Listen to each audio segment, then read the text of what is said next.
मेरा ये केस 2 साल पहले से 1.5 से 2 साल से चल रहा है।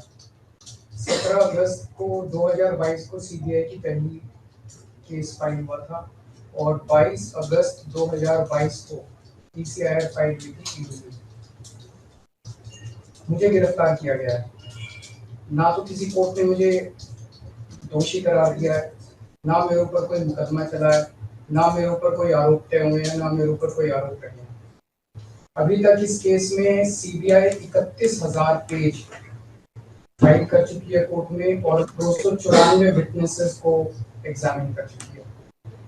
ईडी लगभग 162 विटनेसेस को एग्जामिन कर चुकी है और 25,000 पेजेस फाइल कर चुकी है।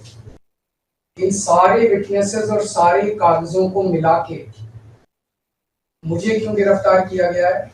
मेरा नाम सीधे सीधे 4 स्टेटमेंट्स में आता है, वो मैं आपके सामने रखने की इजाजत चाह रहा हूँ। तो मेरा चार्ज क्या आता है? पहला, सी अरविंद मनीष सिसोदिया जी के सेक्रेटरी थे।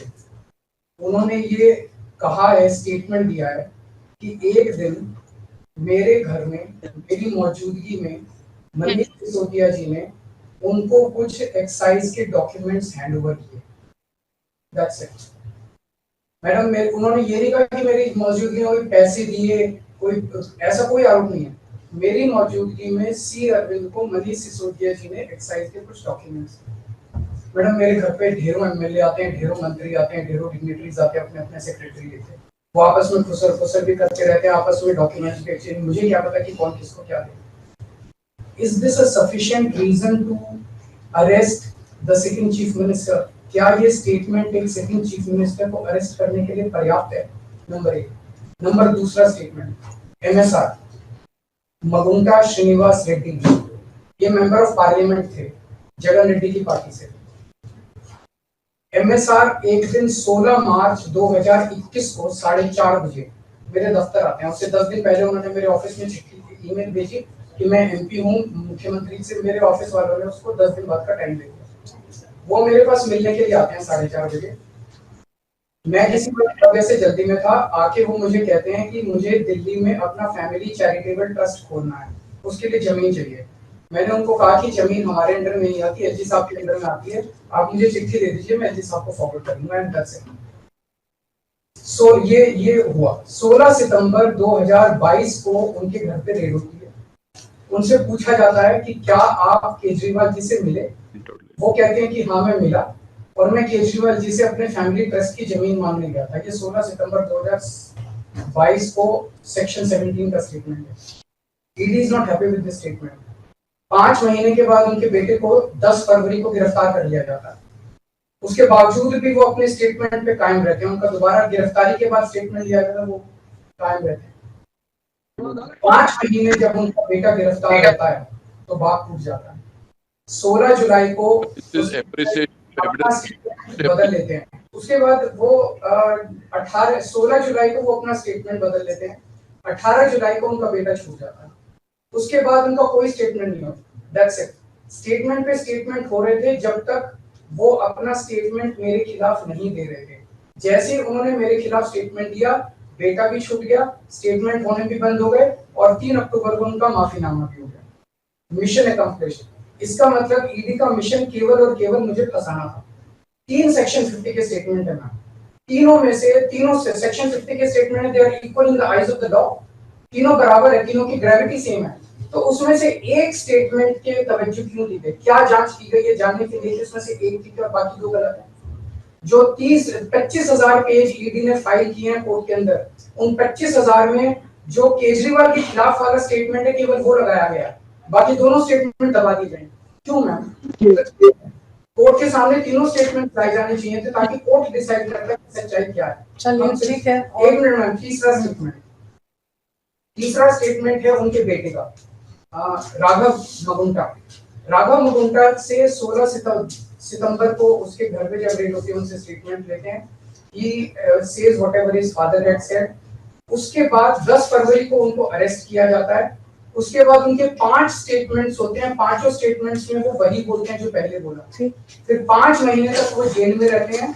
उसके बाद जब 16 जुलाई को उनके पिताजी स्टेटमेंट बदलते हैं तो 18 जुलाई को उनको छोड़ दिया जाता है। तो 7 स्टेटमेंट्स उनके हुए, 6 में वो मेरे खिलाफ नहीं बोलते, 7वें में जैसे ही मेरे खिलाफ स्टेटमेंट देते हैं उनका उसके बाद कोई स्टेटमेंट नहीं होता, उनको जेल में डाल दिया जाता है, उन्हें माफीनामा दे दिया जाता है। तो जो 6 स्टेटमेंट्स हैं ये रिकॉर्ड पे नहीं लाए जाते। चौथा है शरद रेड्डी। शरद रेड्डी के केस में 16 सितंबर को उसको अरेस्ट किया गया, 16 सितंबर को उसकी रेड हुई, उसने मेरे खिलाफ कुछ नहीं बोला। 9 नवंबर को उसका स्टेटमेंट लिया, उसने कुछ नहीं बोला। 10 नवंबर को उसकी अरेस्ट हुई, उसके बाद उसके 9 स्टेटमेंट्स होते हैं मैम, 9 स्टेटमेंट्स वो मेरे खिलाफ नहीं बोलता। उसके बाद 6 महीने उसको अरेस्ट करने के बाद 25 अप्रैल को वो टूट जाता है और वो केवल इतना कहता है कि मैं विजय नायर के साथ मिलने सीएम साहब के पास गया था, सीएम साहब जल्दी में थे, सीएम साहब ने कहा कि विजय के टच में रहो, विजय अच्छा लड़का है। मैं केवल ये जानना चाहता हूँ कि क्या ये 4 स्टेटमेंट्स एक सिटिंग चीफ मिनिस्टर को अरेस्ट करने के लिए मैम 2 मिनट दे दीजिए, कि ये पर्याप्त है? नंबर 1। नंबर 2, जो 30,000 पेज फाइल किए गए हैं, ये 30,000 पेज के अलावा 1 लाख पेज ईडी के दफ्तर में जो हमारी बेगुनाही के सबूत है मैम, उनको कोर्ट के सामने नहीं लाया गया। ये दूसरी बात मैं ये कहना चाहता हूँ, ये शराब घोटाले का पैसा आखिर है कहाँ, जो शराब घोटाला कहा जा रहा है? मैम ये आरोप लगाया जा रहा है कि 100 करोड़ रुपए किसी साउथ लॉबी ने शराब की हमने पॉलिसी बनाने के लिए, हाँ जी 100 करोड़ आम आदमी पार्टी। मैम ये जस्टिस संजीव खन्ना का ऑर्डर है, जस्टिस संजीव खन्ना का order ma'am page 22 para 12। The assertion in the complaint filed by DOE that kickback of rupees 100 crore was actually paid by Liquor Group is a matter of debate. Sanjeev Khanna कह रहे हैं, इसका मतलब ये साबित नहीं हुआ, इसका मतलब ये विवादास्पद है, इसका मतलब ये संदेहास्पद है, इसका मतलब इसके लिए सबूत नहीं है। तो जो 100 करोड़ रुपए ये कह रहे हैं कि हम लोगों ने रिश्वत ली, वो रिश्वत तो संदेहास्पद है, उसमें तो सबूत ही नहीं है।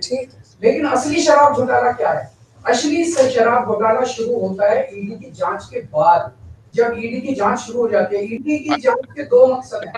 एक स्मोक स्क्रीन क्रिएट करना पूरे देश के सामने, आम आदमी पार्टी ने चोरी की है, आम आदमी पार्टी भ्रष्टाचारी है, आम आदमी पार्टी ने शराब घोटाला किया, और उसके पीछे एक्सटॉर्शन रैकेट करना जिसके जरिए वो